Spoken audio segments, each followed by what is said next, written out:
Hello there, welcome to Energy Gist. My name is John from the Energy Lighthouse, which is an information and mentorship, all making it possible for you to understand tomorrow's energy industry today. So we're primarily focused on engaging students and young professionals in the energy industry. So today, what we're going to be doing is just a 10 to 15 minutes at most Energy Gist. Energy Gist is our monthly mentorship chat, right? And this edition is particularly in making good to a promise we had made to students of the Department of Chemical and Petroleum Engineering, University of Lagos, last year during our annual mentorship webinar, Energy Compass. So we promised the CD Masterclass, and we really have not been able to schedule that since. And given the current drive, recruitment drive, various organizations within and outside the energy industry, our recruitment campaign at the moment. So we felt this should come in handy, and I hope that you find this very helpful. So I'm going to put up my screen very quickly. I don't know how long it's going to take me to put it up, but I believe it should be less than the time it will take someone to review your CV, right? So it takes, averagely, recruiters or student reviewers, if you like, 6 to 7 seconds. After 7 seconds, the average CV reviewer is going to just drop a CV and knows whether it's going to the trash or going into a file, right? And these days, we even see that being done with AI. We're just scanning for keywords that will already wither down the amount of CVs that then have to be physically cited. So in those 6 to 7 seconds, what impression are you able to put across that then gets you an invitation for the next stage, which will probably be an interview? So that's what we're looking at. And we're crafting, as you can see in the title, as a story, once upon a CV, right? So it's a story of apples, berries, and coconuts. In other words, the ABCs of getting winning CVs. Again, it's about storytelling. It's about who you are, about storytelling. Now, your CV is a story. And for every storyteller, your character are important, right? And the main character here is you. So there are 3 things you must know about your person, right? Your personality. And this is much within, before you even start putting pen to paper, before you start expressing something to others. You must understand yourself. And not just a behavioral, I like to eat rice and beans. No, you must have a deep understanding of yourself. Now, I want to recommend www.truity.com. On that website is a tool, a career personality test tool that helps to just make sense, helps to better understand who you are, how you see the world, how you solve problems, how you conceptualize, and at the end of which is more like just like a question, you're going to have a recommendation of some career areas that are fitting for you. I think it's going to be true to yourself. I'll give you a very good example. In 2019, that's about 5 years ago. It was a time like this. There were a lot of companies, but it was majorly banks. Then banks were just starting recruitment or UBA, and I didn't apply for any because I didn't see myself as a banker. So and that's one of the things. You don't sell yourself as desperate, because you shouldn't be desperate. As much as you want to get a job, the employers as well want the right person. So it's about being the right person for the right job, right? So I'm not going to present myself for something I truly don't believe I'm the right candidate for.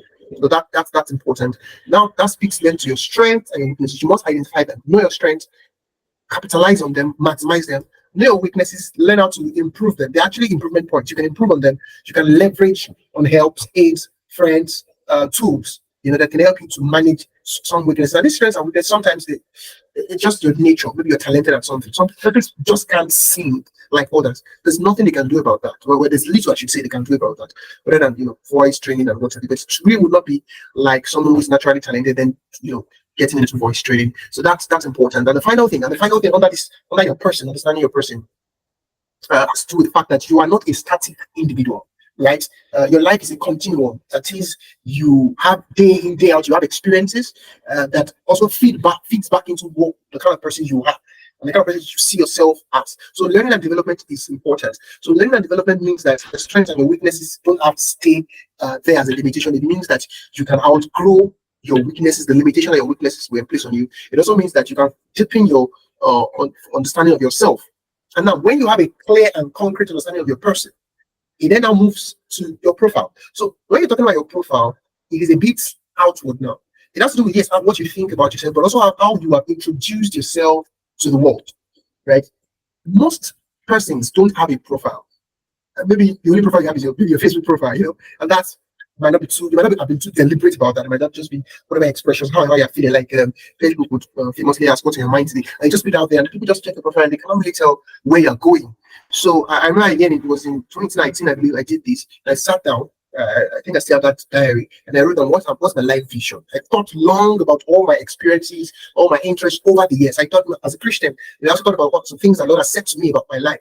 What's my life vision? Have a statement. Have a statement. A vision statement. Then you know your core values. And these are not things that man necessarily cast in stone. Again, as you develop these things, they could change, they could evolve. Have a statement of purpose. If you can't, narrow it on a career choice, at least have a career interest area.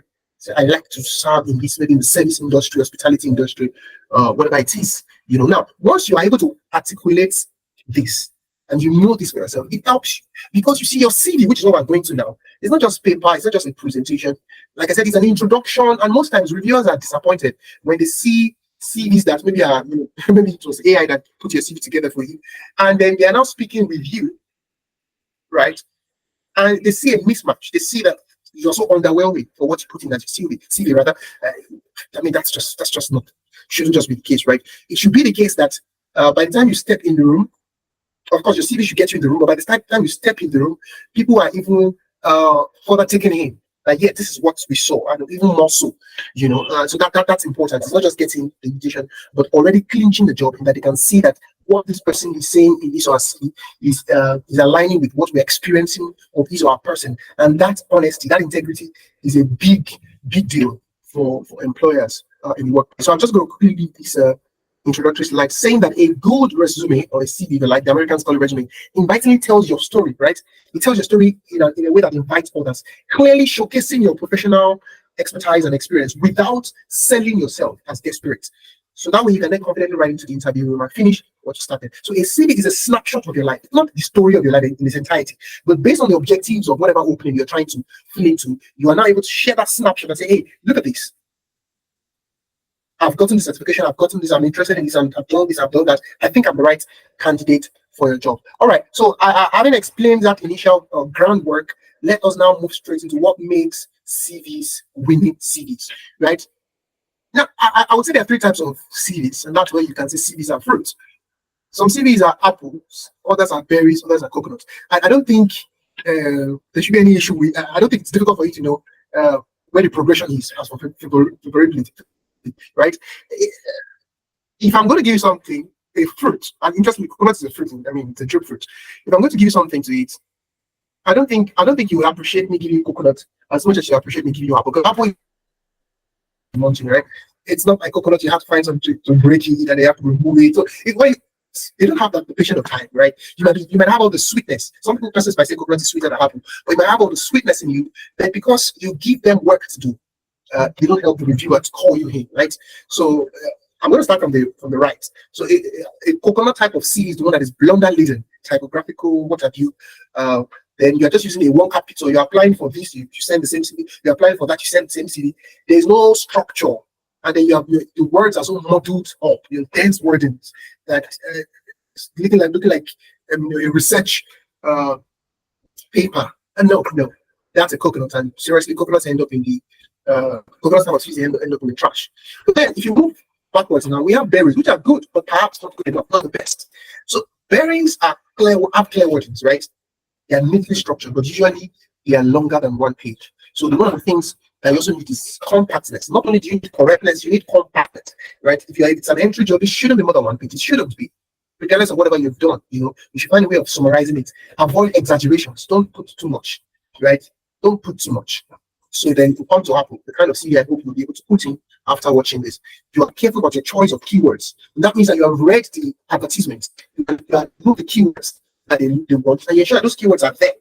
Right? If those keywords don't make up your life journey, then perhaps you're not fit for that job. You shouldn't be applying for it. But if you apply for it, think about it, carefully construct every word and every sentence you put in your CV. Thoroughly vet your CV, right? So sometimes you can even print it out, maybe as a PDF, look at it, send it to someone else. Don't just do all those late nights. It's about to close and the portal is about to close and you send your CV just like that, or just you complete and send it. Give it some time to review it. Make sure it's instantly inviting, right? Make sure it's instantly inviting. Don't get pedestrian. Don't get just run of the mill, what everybody generic, and most importantly, ensure that there are facts and figures. Think about it. You're about to get into a business. And in most instances, businesses are thinking about figures, profit, facts, and figures, right? facts upon which you can make decisions, derived from data analytics and what have you. Figures, performance, right? So you want to show I saved 30% of this. I contributed this. I introduced a new, whatever you have done, whether it's an internship or whatever it's in your homestead, you solve the problem. If you have never even worked outside of your home, maybe some major things you did just in your family, right? You can never run out of possible ideas or winning points that you can represent as facts and figures. Do not go in a prose-like manner where they have to read to understand. Let them be able to let it jump at them. Okay, all right. So we don't have much time. I hope I'm not taking much more than 10-15 minutes. So let's quickly run. CVs are portraits, right? That's another way of sketching something. So you want to get artistic. Now, if you look at this CV, obviously this is a coconut of a CV, right? This is a coconut of a CV. I mean, you look at it, it's more than one page. References are things that you can just put, upon request, right? These are things you can already put upon request. It's there. My facts and figures. But when I'm the fact I'm seeing numbers, I'm not seeing percentage. It's not easy to follow through the font layering and all that. You can see it might not be the best, right? So this is not the best of CVs to put out there. This is a coconut. Some persons will call this a berry, but this is a coconut, right? But if you look at the very next one, and request for time, I wish I could centralize this. I'm just going to try to make it big, but you may be able to zoom in it down. Now, this looks inviting. And I should say there are such tools you could use, even for free. You could just even search without me mentioning the Novo resume. There are tools where maybe online portals where you can key in important information and then have something come out as a PDF. As this. Even on Microsoft Word, I part of the CVs I do see sometimes, just not as a job, just maybe pro bono, and sometimes I even just use maybe for them to be able to easily edit it and not have to go online. I use you can find some templates that are very good on Microsoft Word. So you can see that from the very introduction, you are telling them you're a plug and play graduate. And this CV is what I did, I think, in 2019, so 5 years ago. So if I will do a CV now, it's going to be different from this, right? There's going to be much more compelling reasons to give you the call, right? You are telling them that you're a plug and play, you're ready to be deployed. So keywords: continuous learning, productivity, teamwork, integrity. Those are like up to 5 keywords that I just put in that one sentence. You say, this is who I am. And in fact, before getting there, if they don't have time to read this, they can just say that, okay, I've suggested to them, whether they believe it or not, I'm a deep worker. I'm concerned about how things work, not just doing things on the surface, right? I'm a deep worker. That means if you give me something, I can be detailed, with the output, or better understanding of the process and then the output. If I'm rushing along, I'm sorry, I didn't want to take too much time, but I hope you're able to get something. See the compartmentalization, just bring out key things. Say, here, highlights of my postgraduate degree. I served as this. This was an output I put, my university first degree, down to my work experience, and I'm drawing out things. Say, I developed this. I delivered a field trip winning presentation to FPSO. I raised an anomaly. These are things that they want to look at. What did you do? Not just where I worked. What did you do? What did you achieve? So in fact, I would refer to the previous with today's heights, so to say. I would refer to the previous CV I showed you as coconut, and I'll still call this a berry, right? Because I'm not seeing enough facts and figures. People want to say I doubled profits, right? I saved my company this amount of naira or dollars, right?